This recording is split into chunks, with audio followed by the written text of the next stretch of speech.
Hello everyone, this is Professor Saili Salkar from Sanjuni Junior College, Department of Bifocal Electronics. So here in this video lecture, we are going to start with chapter 1 of paper 1 from your electronics syllabus. So the title of chapter 1 is Sources of Electrical Power and Network Theorems. These are the points which we are going to cover in this particular chapter, with starting with introduction, then the electrical circuit and electrical units, sources of electrical power, internal impedance of source, concept of voltage and current source, Kirchhoff's current and voltage law, superposition theorem, Thevenin's theorem, Norton's theorem, maximum power transfer theorem, and review of electromagnetism and electrostatics. Basically, this chapter carries 25% of weightage out of paper 1's all 4 chapter. So let's begin with this chapter number 1. So we will start with introduction slide first. So before moving on towards the chapter, we will see some basic things related to electronics subject. That is, what is electronics, how it came into existence, what are the different areas where electronics is used, what is the applications of electronics, and so on. So we will start with introduction first. So electronics is the word which came from study of electrons. Okay.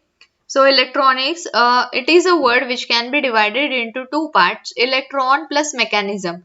So when the inventions were made related to the electrons or the flow of electrons, then that study or invention or the flow of electrons was termed as mechanism of electrons. And then came a new word which was called as electronics, which is nothing but electron mechanism. So this electronics then afterwards, as the days passed, this electronics became a core branch of engineering. And then came a new definition of electronics as it is a branch of engineering that deals with control of electricity in vacuum, such as vacuum tubes, in gas or vapor, and in solid semiconductor materials for transistors and integrated circuits.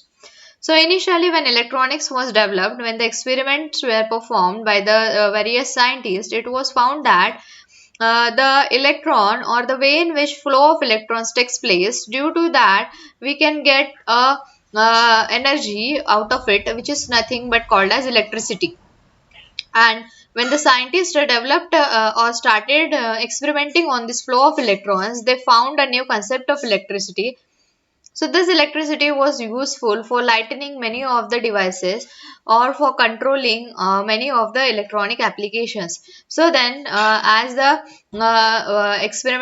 experiments went further, they found that this flow of electrons, instead of carrying it in a vacuum tube, they can be carried out in a semiconductor materials. Then the different devices such as vacuum diode, vacuum triodes were developed. After those, the transistors came. After transistors came the integrated circuits. Now at present, the era in which we are living is the era of integrated circuits, that is called as ICs. Okay. Then after the development and inventions in such different fields, the electronics became a very important or integral part of human beings. So we know that nowadays electronics is very useful or very important part of our life. Means whatever applications we use or whatever devices we use in at our home, from domestic to industrial applications, all of them require electricity in them, which is nothing but the study of electrons, and which is nothing but the electronics, which is the branch of engineering. So this is how the electronics came into existence. So the applications, if we see the applications of electronics, then they are used in many different applications. From home, that is from domestic applications such as household applications, we have televisions, we have smartphones, we have PCs, we have laptops, refrigerators, etc. All these are the applications based on electronics. From the domestic to industrial applications, so in industrial applications we have different machineries, we have robotics, we have mechatronics, etc. All these are the part of electronics itself. Okay. So in this particular chapter, this chapter is divided into two half. That is, first is the sources of electrical power. So in this chapter, we are going to see from where do we obtain the electrical power, what are its sources, and then the network theorems. What network theorems can be used to solve any electronic circuit that we are going to learn. So there are many network theorems such as Kirchhoff's law, superposition theorem, Thevenin's theorem, Norton's theorem, and maximum power transfer. This we are going to learn. Then we are going to end this chapter with the concept of electromagnetism in brief. So this was all regarding the introduction to this chapter. Next, now we are going to see some of the basic terms related to the electronics. So first we are going to start with electricity. So we know electricity plays a very vital or major role in our day-to-day life. So what is actually this electricity, or what this can we see it? This is the important question. So actually electricity is an invisible force. That is, no one can see the electricity, but it is the force. It is an invisible force. Still, it can give us the light. It can produce heat. It can give us many different physical effects. Okay. So what actually is this electricity? So although it is an invisible force, but it has many terms related to it, which will be helpful for us to understand what actually electricity is. So these terms we are going to learn here. What are these terms? So these terms are electric charge, they are electric current, voltage, and resistance. So electric charge, current, voltage, and resistance. These four terms we are going to learn over here. So first term is electric charge. So what is electric charge? So we know electricity is invisible force. But if we have to calculate the amount of electricity, that is how much electricity is flowing in any particular device, or suppose any particular electronic application requires how much amount of energy. So that amount of energy can be calculated by using the term called electric charge.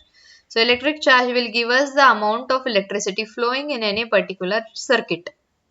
So this electric charge has a unit called as coulomb. Electric charge is measured by a unit called as coulomb. So we will now define the coulomb. So what is coulomb? It is a quantity of electricity passing at a given point. So at a given point in the circuit, how much electricity is passing is nothing, or its count is nothing but coulomb.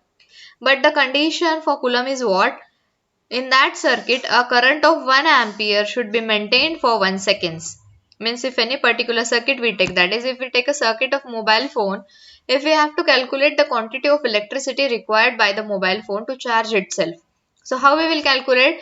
We will calculate it by unit called as electric charge, which has a unit coulomb. So we will calculate the electricity required for the charging of mobile phone by using coulomb. But what is the condition? In that particular point in the circuit of mobile, current of 1 ampere should be maintained at least for 1 second. Then and then only it gives us the amount of electricity, which is called as coulomb. And coulomb is defined, or formula for coulomb is 1 ampere into 1 second. So 1 coulomb is what? How much value? 6.23879 2 into 10 raised to 18 electrons. This much electron charges come together to form a quantity called as 1 coulomb. So this is all related to coulomb. Next definition we will see is the current. So we know any conductor or any device, current carrying device, is requiring current to flow through it, and then only it gives us the output. So what is current? The current is the rate of flow of charge. So remember, rate of flow of charge. So rate of flow of charge is what? The charge could be positive charge, it can be negative charge. So you have to remember current is nothing but rate of flow of charge. At what rate the charges flows in an current carrying conductor is nothing but its current. And unit of current is ampere, denoted by capital A. So formula for 1 ampere is 1 ampere is equals to 1 coulomb upon 1 second. From this formula itself we can write 1 ampere is equal to 1 coulomb upon 1 second. Okay. Next definition is potential. So what is potential? So we know if we take a current carrying conductor, in that current flows due to the movement of electrons. Current flows due to the movement of electrons. So when these electrons move from one place to another, they require energy. And as they require energy to move from their original place to another place, we say that they have done some kind of work. So So this possibility of doing work of those charge carriers is nothing but its potential. Now, if there develops a potential difference between a current carrying conductor, that is, one side of current carrying conductor becomes positive and other becomes negative with the positive and negative charge carriers, then we say that there is a potential difference between the two ends of conductor, and this potential difference is called as volt. This potential difference is called as volt. Okay, the unit of potential difference is called as volt. That is, the difference of potential between the 2 points of current carrying conductor is called as volt. But that conductor should produce a current of 1 ampere and it should dissipate the power equal to 1 watt, so that we get a voltage between the 2 points of the current carrying conductor. So this was all regarding the volt. Now this was all regarding electric charge, coulomb, current, potential and volt. Now next is the last term associated with electricity is resistance. So we'll see that. So resistance is the opposition. So each and every living thing, when you see the living things around the universe or on the earth, you will find that all of them has resistance, some kind of resistance. Resistance is nothing but opposition.